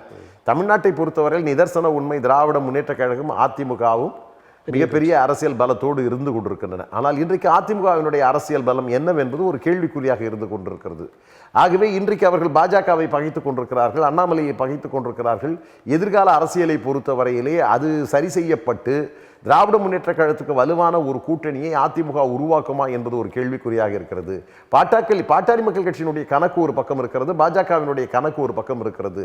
ஆகவே இந்த தேர்தலை பொறுத்தவரையிலே திராவிட முன்னேற்ற கழகத்தின் மீது மக்கள் கடும் கோபத்தில் இருக்கிறார்கள். அதிகார அத்துமீறலிலே திராவிட முன்னேற்ற கழக அரசியல் நடந்து கொண்டிருக்கிறது என்ற கருத்தின் அடிப்படையிலே இன்றைக்கு அதை எதிர்க்க தயாராகி கொண்டிருக்கிறார்கள். ஆக வலுவான எதிர்கூட்டணி அமையும், அதன் மூலமாக ஒரு கூட்டாட்சி தத்துவம் மலரும். தமிழகத்தில் கூட்டணி ஆட்சிதான் இனி எதிர்காலத்தில் உருவாகும், தொடர்ந்து உருவாகும் என்பதற்கு வரும் 2026 தான் துவக்கம். விடுதலை சிறுத்தைகள் திமுக கூட்டணியோடு இருப்பது தான் நல்லது அப்படின்னு ஒரு வார்த்தையை சொன்னீங்க. நீங்கள் அண்ணா திராவிட முன்னேற்ற கழக கூட்டணியோடு இணைவதற்காக அப்படி சொல்கிறீங்களா? ஏன்னா இப்போ நடந்து முடிந்த ஒரு சில நிகழ்வுகளில் பார்த்தா பாரதிய ஜனதாவோடு இருக்கலாம் என்று அன்புமணியும், மருத்துவர் ஐயா அவர்கள் அதிமுகவுடன் போகலாம் என்ற நிலையும் இருப்பதாக கேள்விப்படுகிறோம். அதனால் நீங்கள் விடுதலை எதிர்முகாமில் தான் இருக்கணும்னு நினைக்கிறேன். அரசியலில் 1000 கணக்கு இருக்குது. கடந்த நாடாளுமன்ற தேர்தலை பொறுத்தவரையிலே எங்களுடைய கணக்கு ஒன்றும் தப்பாக ஒன்றும் போகலை. நான் அப்படி இந்த கூட்டணி அமைந்திருந்தால் பல இடங்களை வெற்றி பெறுவதற்கான வாய்ப்பு இருந்தது. ஒருவேளை அதிமுகவும் இந்த கூட்டணியில் இடம்பெற்றிருந்தால் கூட நிலைமை வேறு மாதிரியாகத்தான் இருந்திருக்கும். அதான் சொல்கிறேனே, இன்றைக்கு திராவிட முன்னேற்ற கழகம் ஒரு தொகுதிக்கு பல 1000 கோடி ரூபாயை கொட்டுவதற்கு தயாராக இருந்து கொண்டிருக்கிறது. அதை இன்றைக்கு அரசியல் செய்ய முடியாத ஒரு நிலைமை உருவானது. அதே நேரத்திலே ஒருங்கிணைந்த அதிமுகவாக இல்லாத ஒரு சூழ்நிலையில், எடப்பாடியினுடைய எண்ணங்கள் வேறு விதமாக இருக்கிற ஒரு சூழ்நிலையில், வேறு வழி இல்லாமல் தான் பாமக அந்த முடிவை எடுக்க வேண்டிய ஒரு நிலைக்கு தள்ளப்பட்டிருக்கிறது. ஆகவே அரசியலை பொறுத்தவரையிலேயே உங்களுக்கு பலரிடம் பேச்சுவார்த்தை நடத்துவார்கள், பலர் பேச வருவார்கள், எல்லாமே உங்களுக்கு தெரியும். பேசி முடித்ததற்கு பிறகு ஒரு அரசியல் கட்சியை எந்த தொலைநோக்கு பார்வையோடு கொண்டு செல்ல வேண்டும் என்பதற்கை முதிர்ந்த அரசியல் தலைவர், இன்றைக்கு இந்தியாவில் இருக்கக்கூடிய விவரம் தெரிந்த முதிர்ந்த அரசியல் தலைவர், நரேந்திர மோடி போன்ற பிரதமர்கள் கூட வணங்கி வழிபடக்கூடிய ஒரு வல்லமை படைத்த ஒரு கொள்கை உயிர் துடிப்பு போராளி யார் என்று சொன்னால் மருத்துவர் ஐயா என்று அவர் சொல்றது அவர் மகனை கேட்க மாட்டேங்கிறாரு. அப்புறம் எப்படி?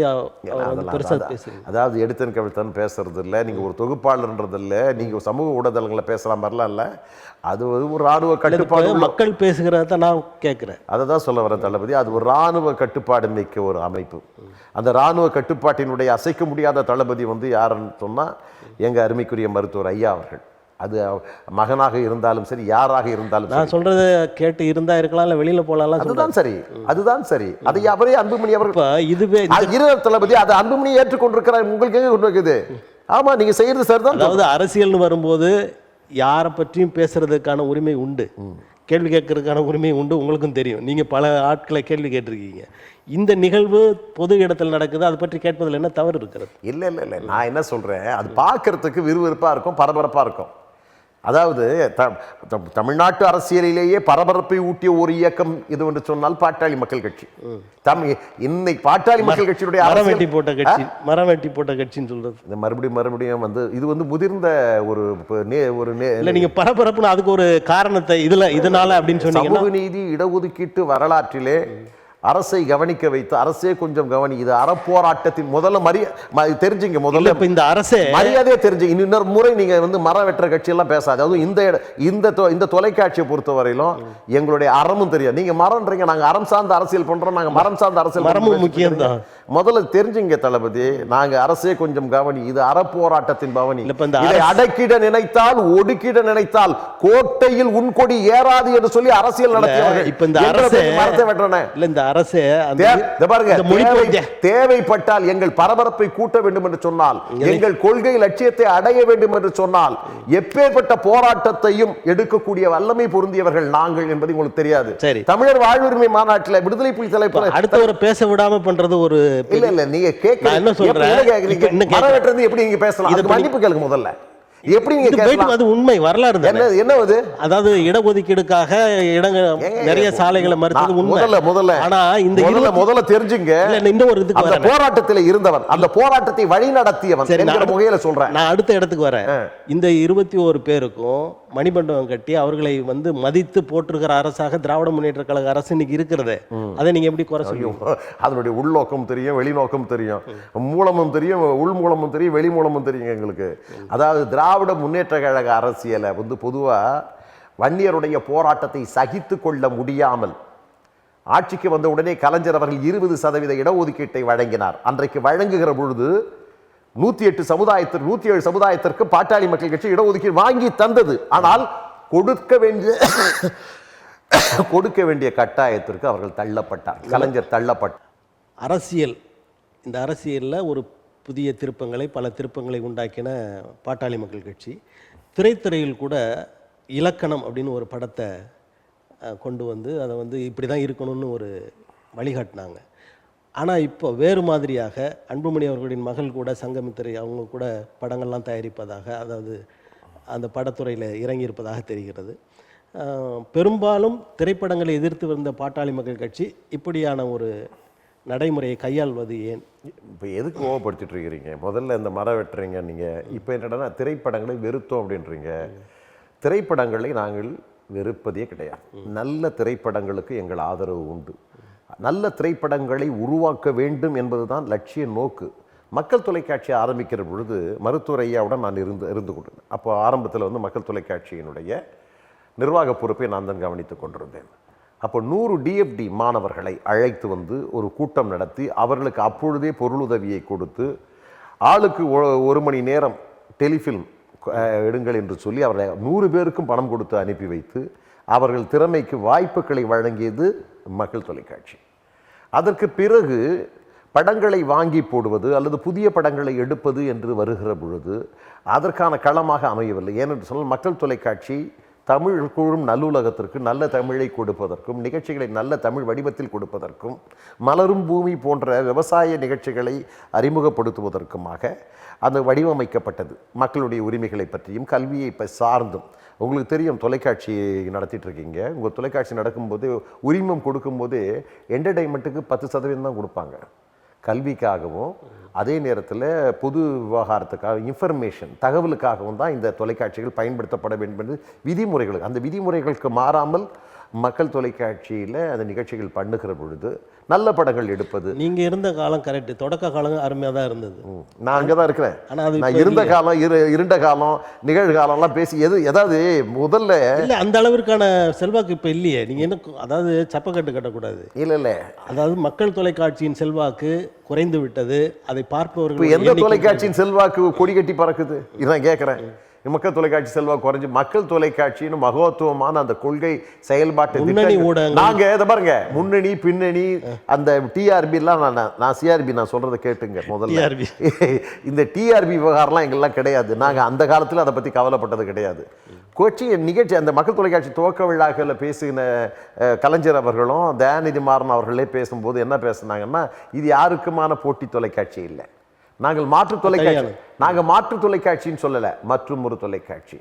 அந்த மற்றும் ஒரு தொலைக்காட்சி மாற்று தொலைக்காட்சி என்று மக்கள் தான் சொல்ல வேண்டும் என்று சொன்னமே தவிர நாங்கள் தம்பட்டம் அடித்துக் கொள்ளவில்லை. இன்றளவும் நாங்கள் தம்பட்டம் அடித்துக் கொள்ளவில்லை. இருந்தது அது உண்மை, ஆனா இப்போ இல்லைன்ற இல்லை. அதெல்லாம் நீங்க அதை ஏதாவது உங்களுடைய முடிவுக்கு விட்டுறேன். இப்போ நாங்க அது தம்பி குணாநிதி தண்டராஜன் நடிச்சார் அந்த படத்தை, அந்த சங்கமித்ரா அந்த படத்தை தயாரிச்சது. அலங்குன்னு ஒரு நல்ல படம், அது ஒரு நல்ல படம். அது மக்களுக்கு போட்டு காமிச்சோம், ரஜினிகாந்துக்கு போட்டு காமிச்சோம். நடிகர் விஜயும் அந்த படத்தெலாம் பார்த்தார். அந்த படம் நல்லா இருந்திருக்கு. அதுதான் நல்ல நடிகர் விஜய் அவர்கள் அவருடைய மாநாட்டில் அஞ்சலை அம்மாளோட படத்தை பெருசாக வச்சு அவர் அந்த மாநாட்டை நடத்தி இருக்கிறார். இதன் மூலமாக பாட்டாளி மக்கள் கட்சிக்கும் விஜய் அவருடைய கட்சிக்கும் ஒரு இணைப்பு உருவாவது போல் இருக்கிறதே என்ற தகவலும் வருது. அதான் நான் ஆரம்பத்திலே சொன்னேனே, அந்த ஜான் ஆரோக்கியசாமி நம்ம கூட டிஸ்கஷனில் இருக்கும் போதெல்லாம் இப்போ அவரை நீங்கள் விட்டுருக்கீங்க உள்ள. இல்லை நான் அப்போ இது ஒரு புது கதையா? அதாவது அஞ்சலை அம்மாள் என்பவர்கள் காந்தியடிகளுடன் விடுதலை போராட்டத்திலே ஒரு தியாகியாக இருந்தவர்கள், வன்னிய சமுதாயத்தை சேர்ந்தவர். அப்போது ஒரு தத்துவ தலகர்த்தாக்களை ஒரு இயக்கத்தில் உருவாக்குகிற பொழுது அந்த பக்கம் பார்த்திங்கன்னா தந்தை பெரியார், அண்ணல் அம்பேத்கர் என்று வருகிறது. தமிழகத்தினுடைய தனிப்பெரும் சமுதாயமான 3 கோடிக்கும் அதிகமாக உள்ள அந்த சமுதாயத்தினுடைய பிரதிநிதியாக யாரை வைப்பது? ராமசாமி பெடையாச்சாரை வைக்க முடியாது, ஏன்னா அவங்க காங்கிரஸ்காரன் வேறு பங்கு போவான். ராமசாமி பெடையாச்சார் அதனால் வேறு என்ன பண்ணாங்க, அவர் மாற்று ஆலோசனையாக அஞ்சலை அம்மாளை கொடுக்க. அஞ்சலை அம்மாளை பற்றி விஜய்க்கு முன்னால் தெரியுமா பின்னாடி தெரியுமான்னு தெரியாது. அஞ்சலை அம்மாளையும் தத்துவ தலகர்த்தாக ஏற்றுக்கொண்டு வைத்ததற்கான அது உண்மையிலேயே பாராட்ட வேண்டிய ஒரு விஷயம்தான் அது. அப்போ அந்த அடிப்படையிலே அஞ்சலை அம்மாளை வைத்துக் கொண்டிருக்கிறார். அஞ்சலை அம்மாளை வைத்து கொண்டிருந்ததால் முதலில் அவர் தன்னை நிரூபணம் செய்யட்டும். எப்போது நான் விஜயகாந்துடன் நெருங்கி பழகி இருக்கிறேன். அவர் அரசியல் இயக்கத்திலும் நான் இது சொல்கிறதுல ஒன்று வெக்கப்படலை, எதிர்த்தும் பேசியிருக்கீங்க. எடுத்து பேசியிருக்கேன். அதே விஜயகாந்த் அவர்கள் கட்சியில் நான் கொள்கை பரப்பு செயலாளராகவே இருந்திருக்கிறேன். அப்போது விஜயகாந்துடைய அரசியல் அப்போ ஒரு பரபரப்பு நிரம்பி பூட்டுற அளவுக்குலாம் இருந்தது. அந்த அளவுக்கு இவர் வருவாரான்றது இது என்னுடைய தொலைநோக்கு பார்வையிலும் என்னுடைய நீண்டகால அரசியல் பார்வையிலும் என்னால் கணிக்க முடிகிறது. இதுவரையில் அந்த பரபரப்பும் சலசலப்பும் இல்லை. நிறைய உழைக்க வேண்டியது இருக்கும், நிறைய மக்களோடு கீழே இறங்க வேண்டியது இருக்கும். இந்த கார்பரேட்டரோட கைகோர்த்து கொண்டிருப்பதை விட மக்கள் இறங்கி போய் அரசியல் நடத்த வேண்டிய ஒரு சூழல் ஏற்படும். விஜயகாந்த் அதை பண்ணியிருந்தார்.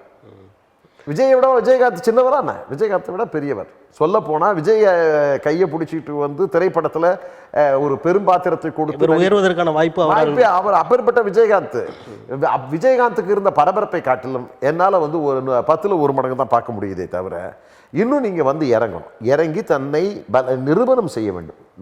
என் பின்னாடி எவ்வளோ பேர் இருக்காங்க, ரசிகர்கள் மட்டும் தான் இருக்கிறாங்க, மக்கள் இருக்கிறாங்களா, இளைஞர்கள் இருக்கிறாங்களா, வாக்கு சதவீதம் எவ்வளோ? ஒரே ஒரு சொற்றொடரில் ஒரு பதில் கொடுங்க. பாட்டாளி மக்கள் கட்சிக்கும் தமிழக வெற்றி கழகத்திற்கும் இடையே கூட்டணி உருவாகுமா உருவாகாதா? நான் தான் சொன்னேன் கூட்டு அரசு அப்படின்னு சொல்லிட்டேன். கூட்டு அரசுன்னு வருகிற பொழுது அந்த கூட்டு அரசுன்ற கருத்தில் அவருக்கும் இருக்குது. இப்போ நாம் எந்த கூட்டணியில் இருக்கிறோமோ அல்லது பாட்டாளி மக்கள் கட்சி தலைமையிலேயே ஒரு கூட்டணி உருவானால் விஜய் அந்த கூட்டணியிலே சேர்ந்தால் அதை ஏற்றுக்கொள்ளுகிற மனோபக்கம் இருக்கிறதா இல்லையா என்பதை அன்புமணி ராமதாஸ் அவர்களும் மருத்துவர் ஐயா அவர்கள் தான் முடிவு பண்ணுவார். அன்புமணி ராமதாஸை விட அவர்கள் மருத்துவர் ஐயா தான் முடிவு செய்வார். மருத்துவர் ஐயா அவர்களுக்கு இந்த இயக்கத்தின் மீதோ விஜய் மீதோ என்ன பார்வை இருக்கிறது என்று எங்களுக்கு யாருக்குமே தெரியாது. எந்த விமர்சனமும் வைக்க வேண்டிய அவசியமும் எங்களுக்கு இல்லை. வைக்க வேண்டிய அவசியமே இல்லை. இன்றைக்கு கூட தந்தை பெரியாரை பற்றிய விமர்சனங்கள் சென்று கொண்டு தான் இருக்கிறது. ஆனால் தந்தை பெரியாரை நாங்கள் தலகர்த்தாவாக ஏற்றுக்கொண்டிருக்கோம். நான் ஐயா வீட்லேயே மார்க்ஸு, அம்பேத்கர், பெரியார் ஃபோட்டோ தானே இருக்கும். பெரியார் ஒருவர் தான் பெரியார், அதில் மாற்று கருத்து இல்லை. பெரியாரினுடைய சமூக சீர்திருத்த புரட்சிகரமான விவரங்களை நாம் பார்க்கிற பொழுது அவரை நாம் இப்படிப்பட்ட மாமனிதர்கள் வாழ்ந்த மண்ணிலே நாம் இருக்கிறோம் என்கிற பெருமையோடு தான் நாம் அரசியல் செய்து கொண்டிருக்கிறோம். இந்த நிலையில் இன்னொரு கேள்வி, அதாவது பெரியாரை விமர்சனம் செய்கிற சீமானுடைய கட்சி வலுவிழக்கிறது, வாக்கு வங்கி இழக்கிறது அப்படின்னு சிலர் சொல்கிறாங்க. இதை நீங்கள் எப்படி பார்க்குறீங்க? அது அவருடைய வியூகங்க. சீமான் ஒரு துடிப்பான அரசியல் செய்யக்கூடிய ஒரு இளைஞராக ஒரு வியூக அமைப்பை உருவாக்கி இருக்கிறார். என்னை பொறுத்த வரையிலே முதல்ல பெரியாரை வந்து பேசும்போதெல்லாம் திகைப்படைய வைக்கிறாரே, எரிச்சல் விட்டுக்கிறாரே, இப்படியெல்லாம் பேசுகிறாரே அப்படின்னு சொல்லிட்டு ஒரு பார்வை பெரியாரிடம் இருந்தது. பெரியார் தத்துவத்திலே மூழ்கி ஆராய்ச்சியிலே ஈடுபட்டு சமூக புரட்சியிலே ஈடுபட்டு அப்படி ஒரு அடித்தளத்தை உருவாக்கி அப்படி ஒரு உலகத்தில் சிறந்த ஒரு சிந்தனையாளர் வரிசையில் வர்றவர்னா விரல் விட்டு எண்ணக்கூடியவர்கள் தந்தை பெரியார் அவர்கள். எடுத்தேன் கவிழ்த்தேன் என்று பேசுகிறார் என்று தான் அதான் சொல்லிட்டேன். அது சீமானுடைய வியூகம் தான். அதாவது இன்றைக்கு நாளைக்கு அவரே அதை மாற்றி வேற ஒரு விதமாக பேசுவதற்கான வாய்ப்பு இருக்குது. காந்தியடிகளை விட நேதாஜி தான் பெரியவர், காந்தியடிகள் ஒன்றும் கிடையாது, சுதந்திர போராட்டம் அப்படின்னு மாறுறதுக்கான வாய்ப்புகளும் இருக்குது. இப்போ பேசும்போது இளைஞர் சீமான்னு சொன்னீங்க, அவர் 60 தொட போகிறாரு, என்ன இளைஞர்ன்றீங்க? இளமை துடிப்போடு அவர் அரசியல் செய்கிறார், அவ்வளோதான்.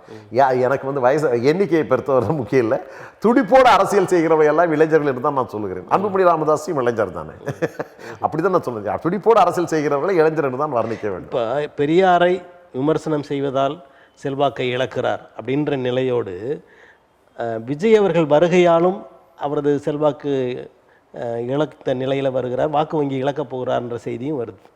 இல்லை, அதுதான் தொலைநோக்கு பார்வை. எனக்கு அரசியல் தெரிஞ்ச வரையில் நிச்சயமாக அது நடக்கும். ஆனால் உங்களுக்கு இந்த இடைத்தேர்தலை பொறுத்தவரையிலே அவர் அந்த வாக்கை பெற்று விடுவார். ஏற்கனவே பெற்ற வாக்கை அவர் பெற்று விடுவார். ஏன்னா அதிகமாக கூட பெறலாம். ஆமாம், களத்திலே ஆள் கிடையாது, களத்திலே ஆள் கிடையாது. ஆனால் விஜய் வருகையால் ஏற்பட இருக்கிற சரிவை தடுப்பதற்கான இந்த மறைமுக பேச்சும் இதன்பால் ஈர்க்கப்பட்டு ஒரு சில வாக்கு சதவீதம் கூடுவதற்கான வாய்ப்பும் இருக்கும் என்று கருதி தான் அவர் பேசினாலும் பேசலாமே தவிர, ஆனாலும் கூட அவர்கள் அரசியலிலே அவர்கள் பின்புலத்திலே இருந்து சில பேர் செயல்படுகிற நிகழ்வுகளை எல்லாம் பார்க்கிற பொழுது பாஜகவினுடைய புள்ளிகள் இதை ஆதரித்து பேசுகிற ஒரு சூழலை எல்லாம் வருகிறது பார்க்கிற பொழுது முன்னுக்கு பின் முரணாக இருக்கிறது. எந்த லட்சியத்தை நோக்கி, எந்த பாதையை நோக்கி நாம் பயணப்பட்டு அரசியல் செய்கிறோமோ அதில் இருந்து மாடினோம் என்று சொன்னால் அதுக்கப்புறம் இந்த எதிர்துருவ அரசியல் வந்து ஒத்து வராது, தமிழக அரசியல் ஒத்து வராது. ஒட்டுமொத்தமாக அரசியல் வீழ்ச்சி அடைந்துவிடும், எழுந்து நிற்பதற்கு கூட முடியாது தான் போயிடும். நாம் தமிழர் கட்சியின் வாக்கு வங்கி 2026 உயருமா குறையுமா? இல்லை, அந்த கேள்வியே தேவையே இல்லாத ஒரு விஷயம். இப்போ நான் அது கணக்கில் எடுத்துக்கொள்ள, நீங்கள் ஒரு அரசியல்வாதி தானே, உங்கள் பார்வையில் சொல்லுங்கள். நான் ஏன் அதை பார்க்கணுன்றேன்? ஏன்னா நான் அதை பாட்டாளி மக்கள் கட்சியை பற்றி நான் சொன்னேன்னா அது ஒரு ஸ்டாண்டர்டாக இருக்கும்னு நான் சொல்லுவேன், இல்லை வளரும்னு சொல்லலாம், அல்லது வியூகங்களை மாற்றுவ. நீங்கள் தளத்தில் இருக்கிறதுனால எதிராளிகளை பற்றிய கணக்கீடு உங்களுக்கு வேணும் தானே? நான் தான் சொன்னேன், சீமான் எங்கள் பாமக அரசியலோடு இணைந்தவர், தமிழ் தேசிய அரசியலோடு நெருங்கி இருந்தவர், எனக்கு இன்றைக்கும் நண்பர் தான். ஆனாலும் நண்பருடைய அரசியல் வித்தியாசமாக இருக்கிறது, நான் வேடிக்கை பார்த்து கொண்டிருக்கிறேன், அவ்வளோதான். ஒரு நல்ல நண்பர் வந்து இது சரி இது தவறுன்னு அவருக்கு சுட்டி காட்டணும் இல்லையா? எது அவர் செய்கிறது அவருக்கு சரியா இருக்கு, அவர் செய்கிறது அவருக்கு சரியா இருக்குது. என் பார்வையில் நான் சொல்லிட்டேனே, பெரியார் தான், பெரியாரை காமுறுவர் என்றான், பெரியாரை காமுறுவர். அதனால நாங்க அதாவது பெரியார் காமுறுவரும் போது சீமான் பெரியாருக்கு இணையாக நீங்க சொல்றீங்களா? பெரியார் இல்லை, இக்னோர். அதாவது பெரியாருடைய தத்துவத்தோடு, பெரியாருடைய லட்சியத்தோடு, பெரியாருடைய சீர்திருத்த கருத்துக்களோடு முட்டி மோதி பார்த்துவிட்டு மிகப்பெரியவர்கள் எல்லாம் இன்றைக்கு ஒதுங்கி ஓடி போன வரலாறு தமிழக அரசியலிலே உண்டு. Rajaji ignore it. இனிமேல் அதை அதை கொண்டு அவர் ராஜாஜி முதலமைச்சராக இருக்கும்போது அவர் ஃபைலை கொண்டு வந்து வைக்கிறாங்க, பெரியார் இப்படி பண்ணுறாரு அப்படின்னு சொல்லிட்டு. ஐயோ, கண்டுக்காமல் விட்டுருங்க. ஆனால் அவர் எழுதுகிற ஆங்கில வார்த்தை இக்னோர் இட், அலட்சியப்படுத்து அல்லது கண்டுகொள்ளாமல் விட்டுவிடு. ஆனால் அப்பேற்பட்ட பெரியார், பெரிய பெரிய ஆளுமைகளை எல்லாம் துடைத்தெறிந்து விட்டு வந்த பெரியார், ஒட்டு ஆதிக்க சமுதாயத்தையே கண்களிலே விரலை விட்டு ஆட்டிய பெரியார், அதற்கு பிறகு பெரியாரிய அரசியல், பெரியாருடைய தத்துவ அரசியல், அவரை ஏற்றுக்கொண்டவருடைய அரசியல் தான் நீண்ட காலமாக தமிழகத்திலே பயணப்பட்டு கொண்டிருக்கிறது. அவர் பேசிய தமிழ், அவர் உருவாக்கிய தமிழ் எழுத்து சீர்திருத்தம் தான் இன்றைக்கும் நடைமுறையிலே இருந்து கொண்டிருக்கிறது. அவர் சிந்தித்து செயல்பட்ட நடைமுறைகள் பல நிகழ்வுகள் நடந்திருக்கின்றன. பெண் விடுதலைக்காகவும், பெண் முன்னேற்றத்திற்காகவும், பெண் அடிமை தளத்திலே இருந்து மீள வேண்டும் என்பதற்காகவும் பல்வேறு விதமான கருத்துக்கள் தான் இன்றைக்கு நடைமுறை சட்ட அரசியலாக நடைமுறைப்படுத்திக் கொண்டிருக்கின்றன. இந்த மாநிலத்தை மட்டுமல்ல, உலகத்தின் பல்வேறு மூலைகளிலும் அந்த அரசியலே நிகழ்ந்து கொண்டிருக்கிறது. பெரியார் பற்றிய செய்திகள், அவருடைய அறிவுரைகள் அல்லது பகுத்தறிவு கருத்துக்கள் எல்லாம் பாடங்களில், மாணவர்களுக்கான பாடங்களில் வைக்க வேண்டும், அது வைக்கப்படவில்லை. திராவிட முன்னேற்ற கழக ஆட்சியில் கூட அது நடைபெறவில்லை என்ற ஒரு குறைபாடு இருக்கிறது. பெண் ஏன் அடிமையானால் அப்படின்ற புத்தகம்லாம் நீங்கள் அதனுடைய செய்திகளை எல்லாம் உள்ள சிறு பிள்ளைகளுக்கு, மாணவர்களுக்கு வைக்கலாம் என்ற யோசனைகள்லாம் இருக்குது. ஆனால் அதையெல்லாம் செய்யாமல் நாங்கள் பெரியார் வழி வந்தவர்கள்னு சொல்லி திராவிட முன்னேற்ற கழகம் ஆட்சி நடத்துது. இதை பற்றி உங்களுக்கு கருத்து? இல்லை, பெரிய திராவிட கழகம் என்பது பெரியாருடைய லட்சிய கருத்துக்களுக்காகவே திராவிட கழகம் இருக்கிறது. அதை வழிநடத்தி கொண்டிருக்கிறார் இன்றைக்கு பெரியவர் வீரமணி அவர்கள். அவரை போன்றவர்கள், அவர்களுடைய பத்திரிகைகளும் இன்றைக்கு இருந்து கொண்டிருக்கு, அவருடைய நூல்களும், பெரியாருடைய நூல்களும் அவர்களிடத்தில் இருந்து கொண்டிருக்கின்றன. அதை அரசுடைமையாக்காமல் அவர்களே வைத்து கொண்டும் இருக்கிறார்கள். பல நேரங்களில் நான் கூட நிகழ்ச்சி எடுத்திருக்கிறேன், அந்த நூல்களை அரசுடைமையாக்கலாமே என்று சொல்லி. அதற்கு அவர்கள் விருப்பம் தெரிவிக்கவில்லை. அவர்கள் விருப்பம் முக்கியமானது அல்லவா?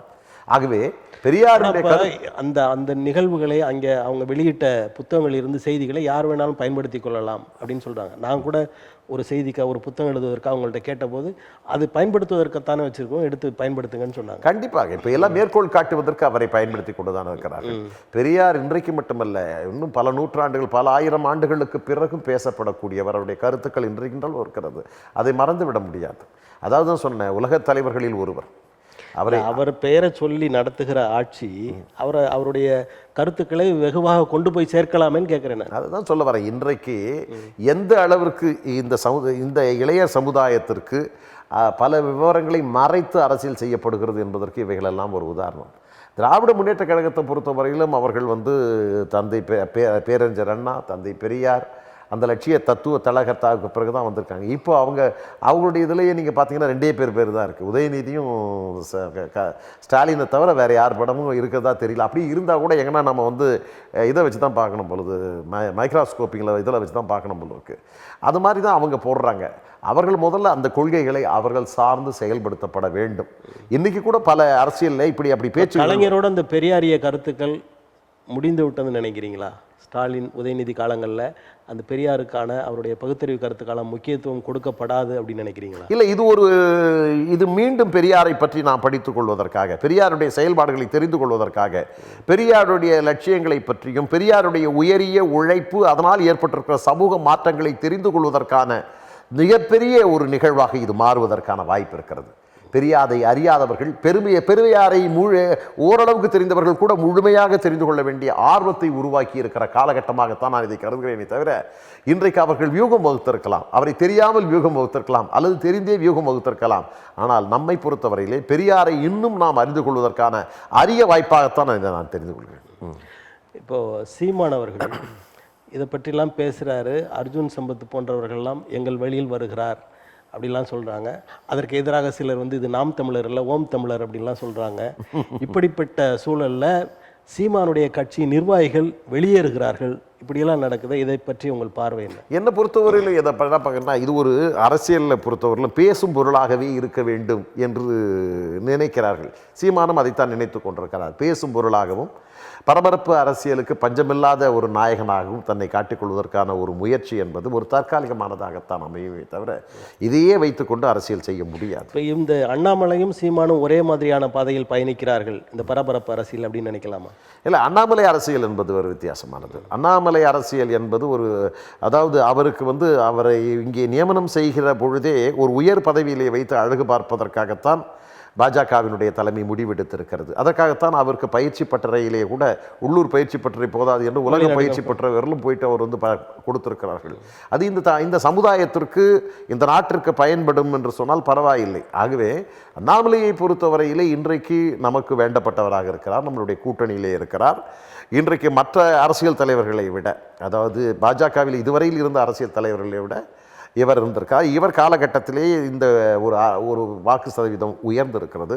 அப்படி பார்க்கிற பொழுது அண்ணாமலையினுடைய உழைப்பும், அண்ணாமலையுடைய பேச்சும், அண்ணாமலையுடைய செயல்பாடுகளும் மக்களை கவர்ந்திருக்கிறது என்று தான் நான் கருதுகிறேன். இப்போ அண்ணாமலை அவர்கள் உங்களுக்கு சாதகமாக, அதாவது நீங்கள் அவருக்கு சாதகமாக பேசுகிறீங்க, இதன் மூலமாக பாட்டாளி மக்கள் கட்சியும் பாரதிய ஜனதாவும் தொடர்ந்து கூட்டணியில் இருக்குன்றதை நாங்கள் எடுத்துக்கலாமா? இல்லை, நீண்ட காலமாக இப்போ சமீப கால 2-3 அரசியலை தொடர்ந்து நாங்கள் பயணப்பட்டு கொண்டிருக்கிறோம். அதனால் கூட்டணி என்ற அரசியல் பல நேரங்களில் வெட்டு ஒன்று துண்டு ஒன்றாக பேசுகிறவர் மருத்துவர் ஐயா அவர்கள். தேர்தலுக்குத்தான் கூட்டணி, அது கடைசி நேரம் வரைக்கும் இழுத்துட்டு போகிறவரும் ஐயா தான். கடைசி நேரம் வரைக்கும் கூட்டணி இழுத்துட்டு போகிறவரும் ஐயா தானே. அது அப்படி அந்த வார்த்தை சொல்லாடல் கூடாது. ஏன்னா நான் மீண்டும் மீண்டும் சொல்கிறேன், இந்தியாவினுடைய மூத்த அரசியல் தலைவர். ஆனால் கடைசி வரை சொல்ல மாட்டாரு சில நேரங்களில் பார்த்தீங்கன்னா. மறுபடியும் சொல்லுகிறேன், இந்தியாவின் மூத்த அரசியல் தலைவர். அரசியலில் எதையும் எதிர்பார்க்காதவர்கள், சட்டமன்றம் நாடாளுமன்றம் செல்லாமல் அரசியல் செல்ல வேண்டும் என்று சொல்லக்கூடிய ஒரு அர்ப்பணிப்பு அரசியல்வாதி. சொன்னாரு, செய்தாரா?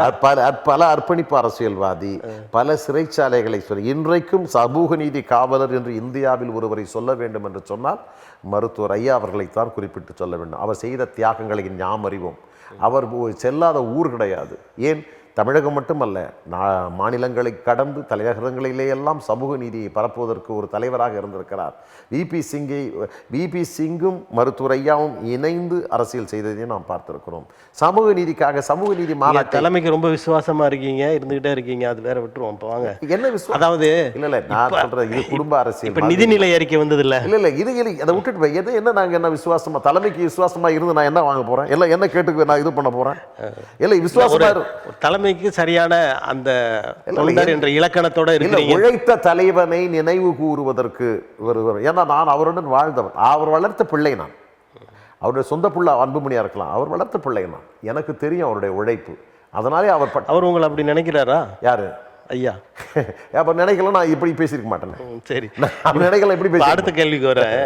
அதாவது பாரதிய ஜனதா கட்சி இப்போ வெளியிட்டிருக்கிற நிதிநிலை அறிக்கையில் ஆந்திரா தவிர மற்ற எல்லா தென்னாடுகளுக்கு வந்து புறக்கணிப்பட்டிருக்கிறது அப்படின்னு சொல்லி பேசுகிறாங்க.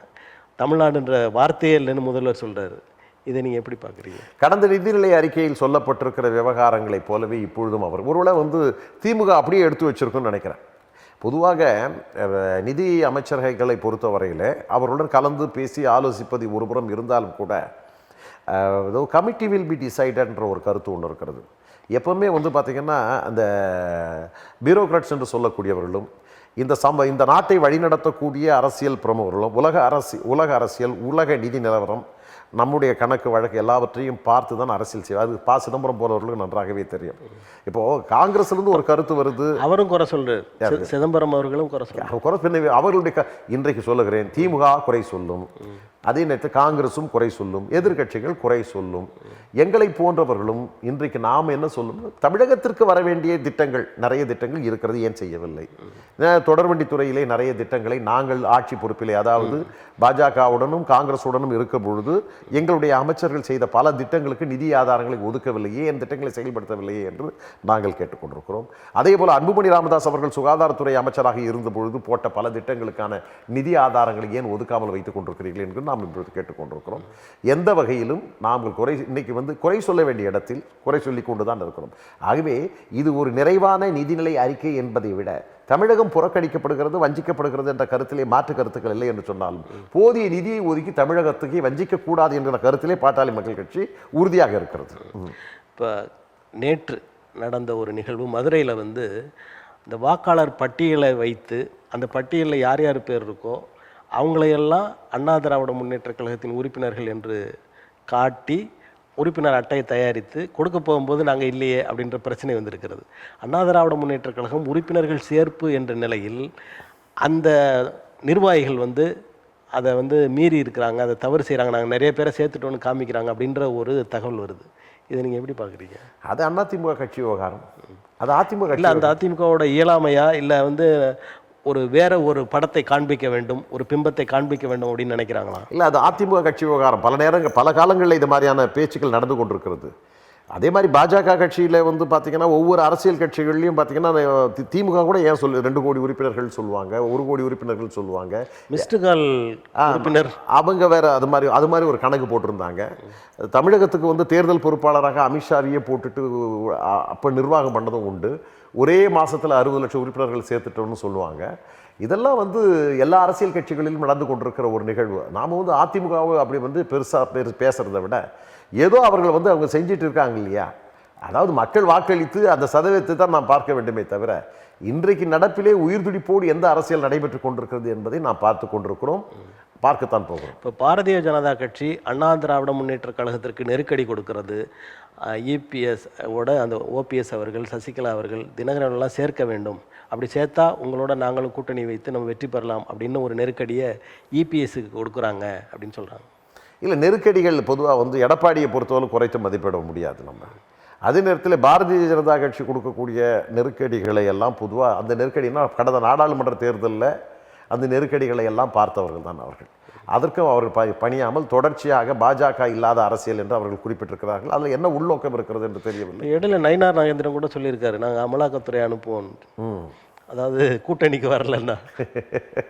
இல்லை இல்லை, இது வந்து அதிகாரபூர்வமான பேச்சாக இருந்திருக்காது. இட்டுக்கட்டுகிற பேச்சை பொறுத்தவரை அதை மறுத்திருக்கிறார் அண்ணாமலை, அது வேற. அதை இட்டுக்கட்டுகிற பேச்சை நம்ம வந்து சொல்ல முடியாது. ரெண்டாவது, பொதுவாக வந்து தமிழக அரசியலில் வந்து எந்த ஒரு அதிகார அரசியலையும் மிரட்டி அரசியல் செய்ய முடியாது என்பது தான் அந்த அரசியல் எல்லாருக்குமே தெரியும். ஏன்னா தமிழ்நாட்டை பொறுத்தவரை அதிமுக பல அரசியலை நடத்தி இருக்கிறது. அவர்களும் நீண்ட காலமாக ஆண்டிருக்கிறார்கள். பொதுவாக திமுக அதிமுக அரசியல் என்பது நீண்ட காலமாக இருந்து கொண்டிருக்கிற அரசியல். பல நேரங்களில் ஜெயலலிதா அவர்கள் தலைமை பொறுப்பு ஏற்றிருக்கிற பொழுது கூட அவர்கள் மோடியால் ஏடியால்லாம் கூட கேட்டிருக்கிறாங்க. ஆகவே அவர் வழித்தோன்றர்கள் நாங்கள் கொஞ்சம் தைரியமாக இருந்து பார்க்குறோமே அப்படின்னு சொல்கிறதற்கான காரணங்களும் இருக்கின்றன. ஆனால் எல்லாவற்றையும் சார்ந்து 2026 தேர்தலுக்கு முன்பாக பல நிகழ்வுகளில் பல மாற்றங்கள் ஏற்படுவதற்கான வாய்ப்புகள் இருக்குது. இப்போ தமிழ்நாட்டில் யாரோ ஒரு விபத்தில் அல்லது ஏதோ ஒரு சிக்கலில் இறந்து போயிட்டா அதை வந்து பெருசாக ஊதி அதை வந்து பெரிய படமாக காமிக்கிறாங்க. ஆனால் கும்பமேளாளர் 33 பேர் நெரிசலில் இறந்து போயிட்டாங்க, அதை பற்றியான பேச்சுக்கள் ஊடகத்தில் இல்லையே. காரணம் என்ன? ஏன் தமிழ்நாட்டில் மட்டும்? அது தமிழ்நாட்டில் ஏற்கனவே அந்த மகாமகம் ஒன்று நடந்தது இல்லையா? அந்த மகாமகத்தில் வந்து ஜெயலலிதா சசிகலா போன்றவர்கள் குளிக்க போகும்போது நடந்த ஒரு துயர சம்பவம் நடந்தது. அது மாதிரி இது மாதிரி பெரிய நிகழ்வுகள், பெரிய கூட்டங்கள், கோடிக்கணக்கிலே மக்கள் திரளுகிற பொழுது அதற்கான முன்னேற்பாடுகள் செய்திருக்க வேண்டும். நிச்சயமாக இந்த உயிர் பலிகள் வந்து உண்மையிலேயே வருந்தத்தக்கது. இப்போ நீங்கள் சொன்னது மகாமகத்தை வச்சு, அந்த நிகழ்வை வச்சு அப்போ எதிர்க்கட்சியாக இருந்த திராவிட முன்னேற்றம் பெரிய பரப்புரை செய்தது, அதற்கு பலன்களும் கிடைத்திருக்கலாம்னு வச்சுங்க. ஆனால் கும்பமேளா வச்சு அந்த மாதிரி யாரும் பண்ணலை, அரசியல் பண்ண மாட்டாங்க. ஏன்னா ஏறக்குறைய 40 கோடி பேர் மக்கள் கூடுவார்கள் என்று ஆரம்பத்திலேயே தெரிந்த ஒரு விவகாரம். ஆக அந்த அப்படிப்பட்ட ஒரு கூட்டத்திலே உள்ளே செல்லுகிற பொழுது ஏற்படக்கூடிய நிகழ்வுகள் சிக்கலை ஏற்படுத்தும் என்று நன்றாகவே தெரியும். உயிர் பலிகள் ஏற்படும் என்று நன்றாகவே தெரியும். இங்கே சாதாரணமாக ஒரு கூட்டம் கூட்டுறாங்க, அதுக்கே நிறைய நடக்குது. தமிழக வெற்றி கழகம் ஒரு மாநாடு நடத்துகிறாங்க, 2-3 பேர் இறந்து போயிட்டாங்க. இப்போ 40 கோடி பேர் கூடியிருக்கிற ஒரு நிகழ்வு.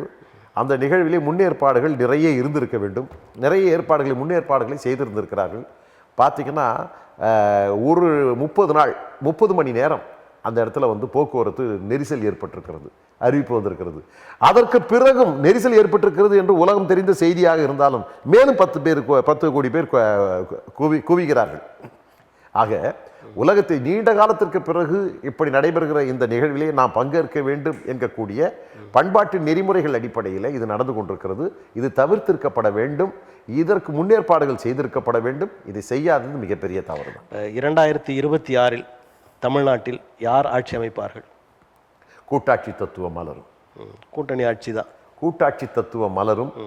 சிறப்பான ஆட்சி அதிகாரம் இருக்கும். பாட்டாளி மக்கள் கட்சி நிச்சயமாக அதிலே முக்கிய பங்காற்றும். அமைச்சரவையிலும் இடம்பெறுவீங்க? முக்கிய பங்காற்றும். சரி, மகிழ்ச்சி.